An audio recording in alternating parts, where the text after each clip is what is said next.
The beautiful state of Manipur is burning. Violence has flared between the Meitei and Kuki communities. Homes destroyed, families torn apart, lives lost. A painful reminder of deep societal divisions. A matter of deep sorrow for all Indians. Clashes stem from tensions over land, resources, and identity. This is a story about the need for understanding, justice, and lasting peace. The conflict between the Meitei and Kuki communities is not new. Its roots run deep, stretching back centuries. The Kukis have long inhabited the hills of Manipur. The Meiteis have dominated the Imphal Valley. British colonialism exacerbated these divisions. Policies favored the Meiteis, creating resentment among the Kukis. After independence, the situation remained complex. Tensions simmered, occasionally erupting into violence. The 1990s witnessed a particularly bloody chapter. Various initiatives have been undertaken to quell the unrest and foster reconciliation between the Meitei and Kuki communities.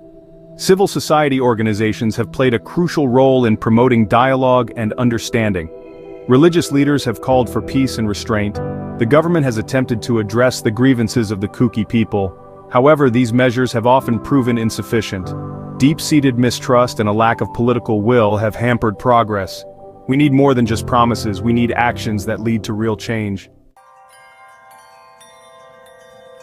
The demand for a separate administration for the Kuki people is not without precedent.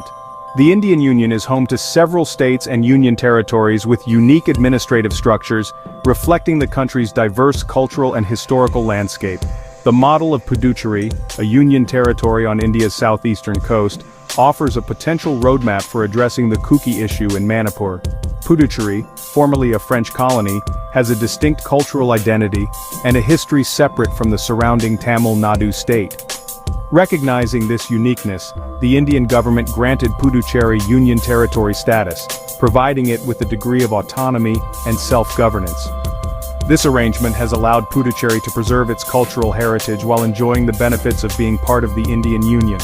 The Puducherry model offers a potential solution for Manipur.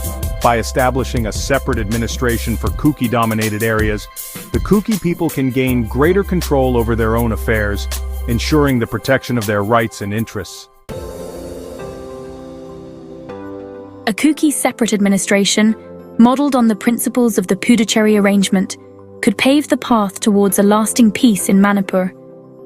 This would entail the creation of a new administrative unit encompassing Kuki-majority areas with a degree of autonomy over matters such as land, resources, culture, and education.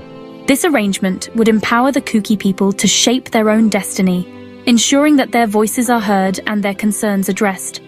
It would also provide a framework for the equitable sharing of resources and power, addressing the historical grievances of the Kuki community. A separate administration would not be a division of Manipur, but rather a restructuring within the framework of the Indian constitution. It would allow both the Kuki and Meitei communities to coexist peacefully, each with the freedom to preserve their distinct identities and aspirations. This is not a new idea. It is a solution born out of necessity, a way to heal the wounds of the past and build a more just and equitable future for all the people of Manipur. In the face of adversity, the Kuki community has shown remarkable resilience and self-reliance. Kuki volunteers, driven by a fierce determination to protect their people and their land, have emerged as guardians of the hills. These volunteers, often poorly armed but unwavering in their resolve, have stood as a bulwark against violence and displacement. They have risked their lives to safeguard their villages, providing a sense of security in a time of immense uncertainty.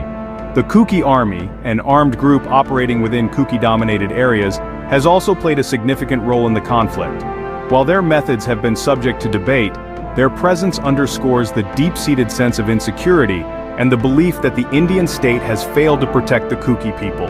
These groups, though operating outside the framework of the Indian state, represent the aspirations of a community seeking autonomy and self-determination.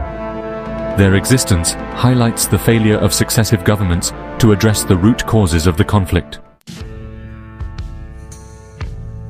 The plight of the Kuki people has not gone unnoticed on the international stage.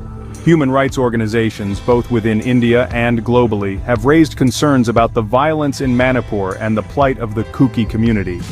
Amnesty International, Human Rights Watch, and other organizations have documented human rights violations committed against the Kukis, calling for an end to the violence and for justice for the victims.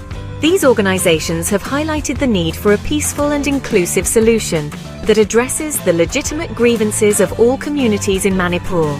The international community has a moral obligation to hold the Indian government accountable for the protection of all its citizens, regardless of their ethnicity or religion. The world must stand in solidarity with the Kuki people in their struggle for justice, equality, and self-determination. The demand for a separate administration for the Kukis is not a call for secession, but rather a plea for recognition, respect, and the right to live in peace and security within the Indian Union. The path towards peace in Manipur will not be easy. It will require empathy, compromise, and a willingness to confront uncomfortable truths. It will demand a fundamental shift in the way we view this conflict, moving beyond the simplistic binary of us versus them. The creation of a separate administration for the Kuki people, while potentially complex, offers a viable and just solution. It is a solution rooted in the principles of self-determination, equality, and the right to live with dignity. Such an arrangement would not only bring peace to Manipur, but would also serve as a beacon of hope for other conflict-ridden regions, both within India and around the world. It would demonstrate that even in the face of seemingly intractable differences, a just and lasting peace is possible. This is not just a dream, but a necessity. The people of Manipur, both Kuki and Meitei, deserve to live in peace. Their children deserve a future free from fear and violence. It is time to end the cycle of violence and usher in a new dawn of peace, justice, and prosperity for all. The story of the Kuki people is one of resilience, of struggle, and of hope. It is a story that needs to be told, a voice that needs to be heard, and that is where Zalangam Media comes in. Zalangam Media is an independent media platform dedicated to amplifying the voices and stories of the Kuki people. We are committed to providing accurate, unbiased, and in-depth coverage of the situation in Manipur, challenging mainstream narratives, and giving a platform to the unheard. By subscribing to Zalangam Media, you are not just accessing news and information. You are supporting independent journalism, standing in solidarity with the Kuki people, and becoming part of a movement for peace and justice. Visit our website, follow us on social media, and join us in our mission to shed light on the realities of the Kuki people and advocate for a just and lasting peace in Manipur.